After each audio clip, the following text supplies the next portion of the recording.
இப்படியும்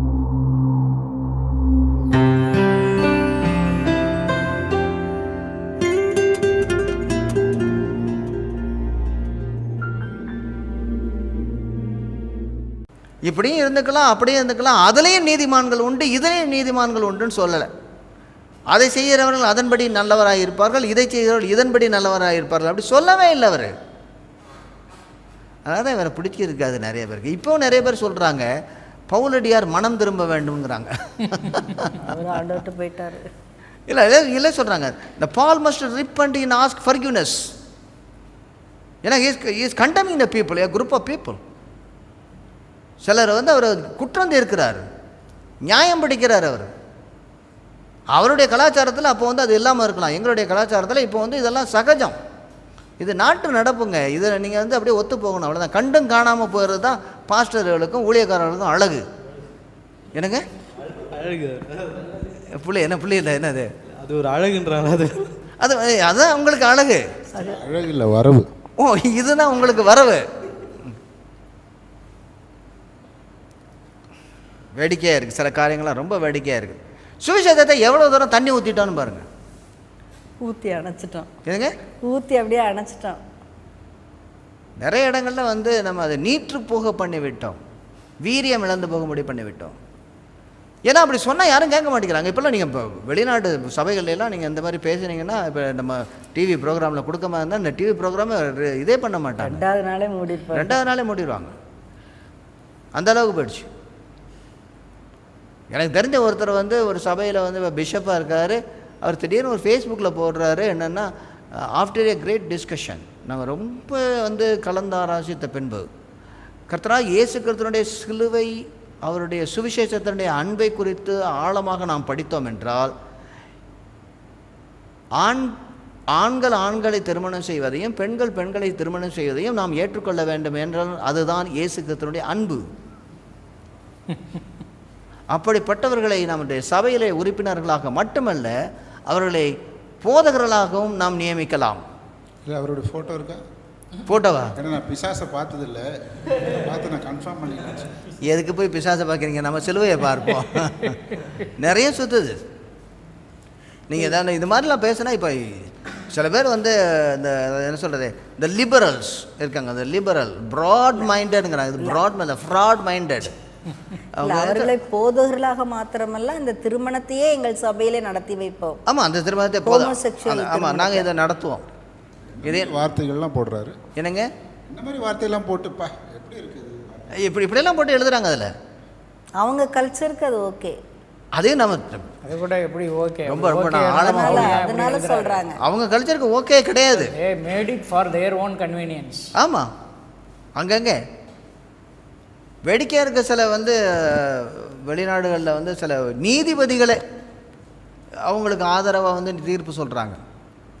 ஒரு பேக்கரி வச்சு நடத்தக்கூடிய ஒரு அருமையான ஒரு கிறிஸ்தவ குடும்பம், இவங்க வந்து கேக் கேட்டிருக்காங்க.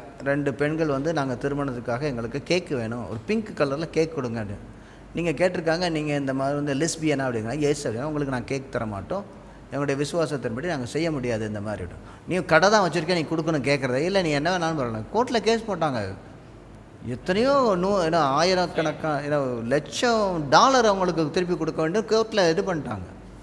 அவங்க வியாபாரமே மூலிகை போடக்கூடிய ஆரம்பிக்கு. ஆனால் அநேக உண்மையான கிறிஸ்தவர்கள் அவர்களுக்காக ஜெபம் பண்ணாங்க, அவங்களுக்காக கொடுத்தாங்க.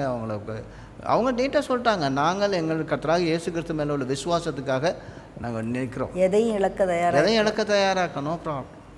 அவளை உள்ள போய் பிடிச்சி போட்டுருந்தாங்க. இது ஒருவேளை நம்ம வந்து வெளிநாட்டை குறித்து பேசுகிறோம். இங்கே இந்தியாவிலேயே நிறைய இடங்களில் அநேக நடிகர்கள் அவங்க சொல்கிறாங்க, இந்த அந்த பலவர்ண கொடிகளை எடுத்துகிட்டு வரும்பொழுது அவங்கள நம்ம வந்து ஏற்றுக்கொள்ள வேண்டும், அப்படியே ஏற்றுக்கொள்ள வேண்டும். அவங்கள வெறுக்கணும்னு நானும் சொல்ல வரல.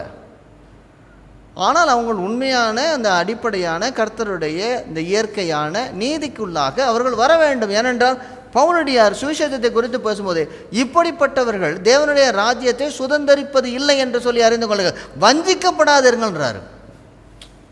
இன்னைக்கு அநேக சபைகளில் பேசுறது கிடையாது. இதை பற்றி அநேக சபைகள் இதை குறித்து பேசுறது கிடையாது. அந்த மாதிரி பிரச்சனை இல்லைன்னு சொல்லி நினைக்கிறாங்க. இல்லை, நிறைய பிரச்சனைகள் இருக்கிறது. பவுலடியார் ரொம்ப, உங்களில் சிலர் அப்படிப்பட்டவர்களாக இருந்தீர்கள், ஆயினும் கர்த்தராகிய இயேசு கிறிஸ்துவின் நாமத்தினாலும் நமது தேவனுடைய ஆவியினாலும் கழுவப்பட்டீர்கள், அதிலிருந்து கழுவி எடுத்து பரிசுத்தமாக்கப்பட்டீர்கள், பிரித்து எடுத்து நீதிமானாக்கப்பட்டீர்கள். 3 அருமையான வார்த்தைகளை போடுறாருங்க. 3 வார்த்தைகளை போடுறாரு. சுவிசேஷம், சுவிசேஷத்தினாலே ஒரு மனிதன் என்ன பாவமாற கழுவப்படுகிறான், இந்த உலகத்திலிருந்து அவன் பிரித்தெடுக்கப்படுகிறான்.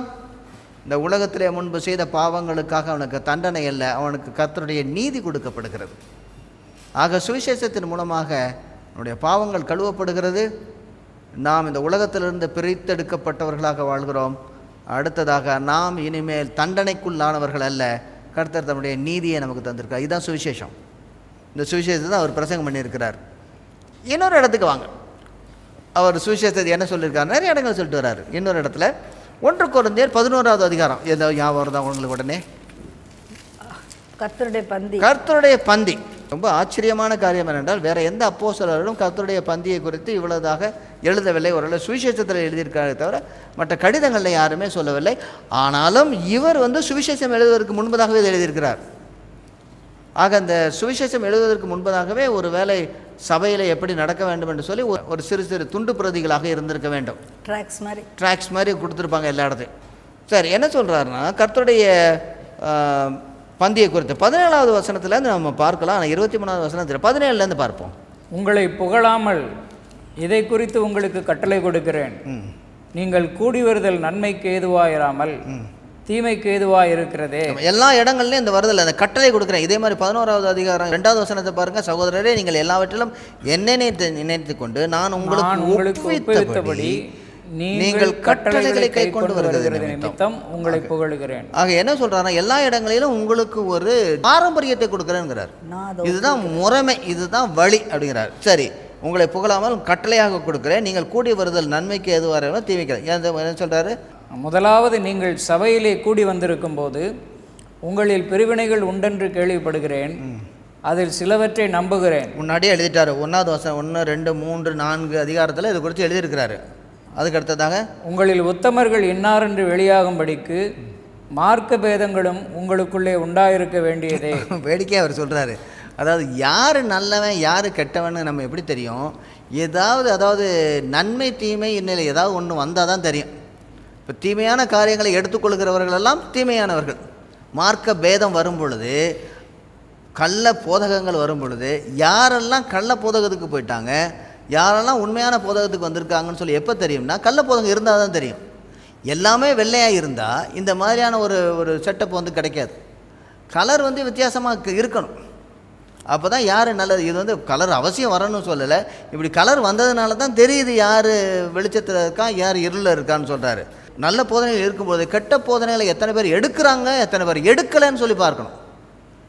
அதுக்கடுத்ததாக, நீங்கள் ஒரு இடத்துல கூடி வரும்போது, நீங்கள் ஓரிடத்தில் கூடி வரும்போது அவனவன் தன் தன் சொந்த போஜனத்தை முந்தி சாப்பிடுகிறான், ஒருவன் பசியாக இருக்கிறான், ஒருவன் வெறியாக இருக்கிறான்.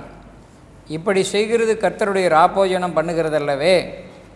புஜிக்கிறதற்கும் குடிக்கிறதற்கும் உங்களுக்கு வீடுகள் இல்லையா? தேவனுடைய சபையை அசட்டை பண்ணி இல்லாதவர்களை வெட்கப்படுத்துகிறீர்களா? உங்களுக்கு நான் என்ன சொல்லுவேன்? இதை குறித்து உங்களை புகழ்வேனோ? புகழேன். குடும்பத்தார் என்ன பண்ணாங்க, புதிய சபைக்கு வர்றவங்கள்ட்ட சொன்னாங்க, நம்மளாம் சாராயம் குடிக்கலாம், வெளியில் தான் குடிக்கணும், அது வீட்டில் குடிக்கலாம். எங்கேயே எந்த எழுதியிருக்கு பார்த்தீங்களா, புசிக்கிறதுக்கும் குடிக்கிறதுக்கும் உங்கள் வீடுகள் இல்லையா அப்படின்னு சொல்லி அதுக்கு சொல்லி அந்த ஆள்கிட்ட கிட்டத்தட்ட வாங்கி கொடுத்துறாரு. அவர் கூப்பிட்டு கேட்குறாரு, நம்ம வீட்டில் குடிக்கலாம் இல்லைங்களா, குடிச்சிட்டு வெளியே தான் போகக்கூடாது இல்லையா நம்ம கிறிஸ்தவங்க. அந்த குரூப்பு தான் சீலாவை பவுலோட ஒய்ஃப்னு சொன்னாங்க. ஆமாம், அதே தான். ஆமாம், இல்லை இதில் 2 பேருமே இது என்னது ஹோமோ அப்படின்னாங்க.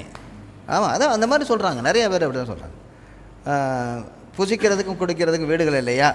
அவ்வளோ, அது புசிப்பு குடிப்புங்கிறது சேர்த்து, அதாவது நீங்கள் சாப்பிடுகிறது, அவ்வளோதான். புசிப்பும் குடிப்பும் தேவனுடைய ராஜ்யம் அல்ல அப்படின்னா சாப்பிடுகிறது சொல்கிறாரு. மாம்சமும் ரத்தமும்னா இந்த மனுஷகத்தை சொல்கிறது. அது மாதிரி சேர்த்து சொல்லக்கூடிய எனது இந்த இடியம்ஸ், அதாவது கோர்வையாக பேசக்கூடிய வார்த்தைகள். அதுக்கடுத்து என்ன சொல்கிறார், நான் உங்களுக்கு ஒப்புவித்ததை நான் உங்களுக்கு கையளித்ததை கர்த்தரிடத்தில் பெற்றுக்கொண்டேன். அது என்ன சுவிசேஷம் சொல்கிறாரு பாருங்கள்.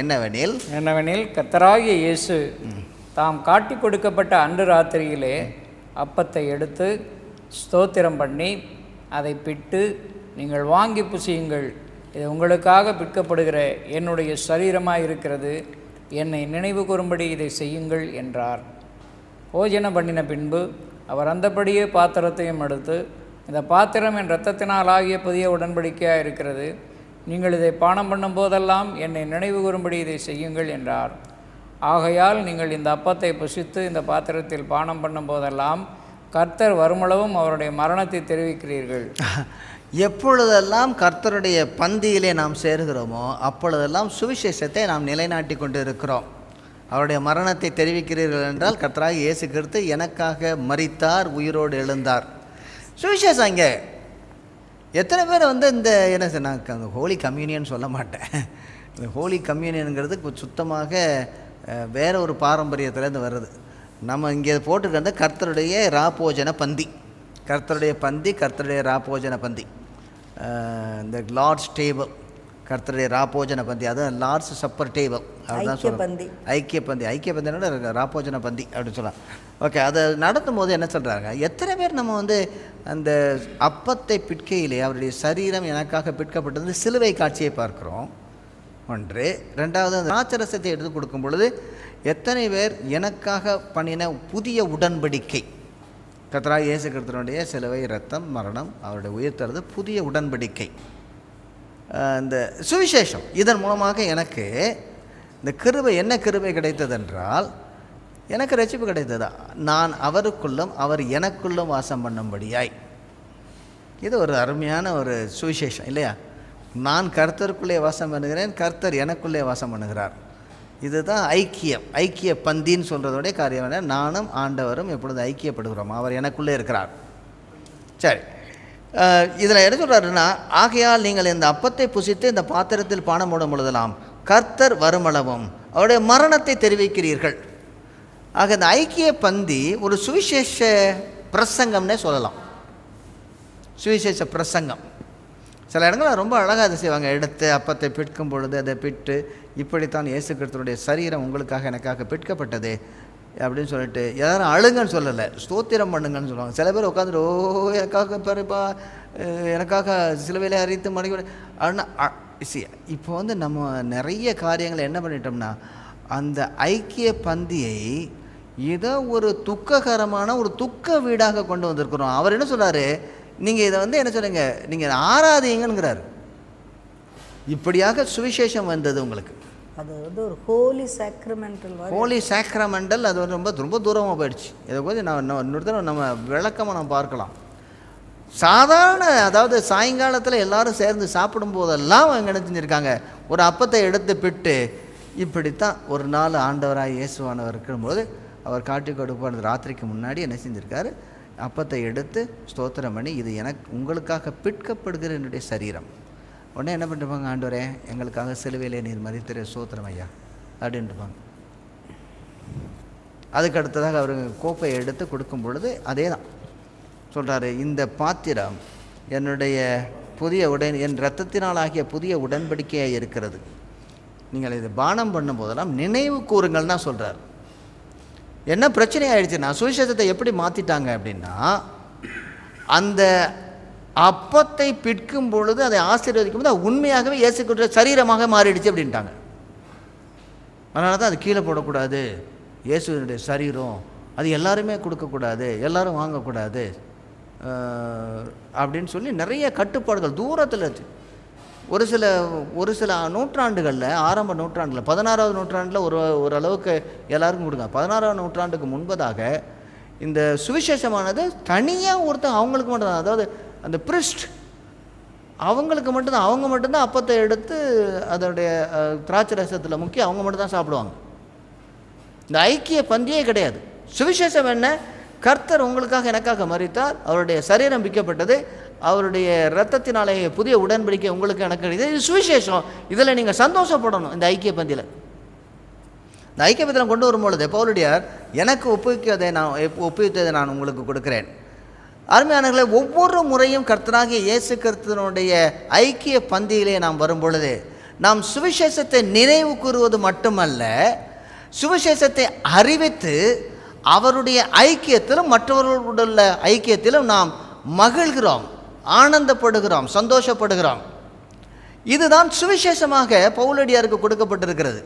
இதை அவர் மிகவும் தெளிவாக கொரிந்தியருக்கு எழுதிய நிருபத்தில் எழுதுகிறார். நீங்கள் வரும்பொழுது ஆண்டவரோடு ஐக்கியப்பட்டிருக்கும் பொழுது ஒருவரோடு ஒருவர் ஐக்கியப்பட வேண்டும் என்பதை அவர் குறித்து எழுதி கொண்டு வருகிறார். இதை குறித்து நாம் விளக்கமாக இன்னும் அடுத்த நிகழ்ச்சியிலே பார்ப்போம்.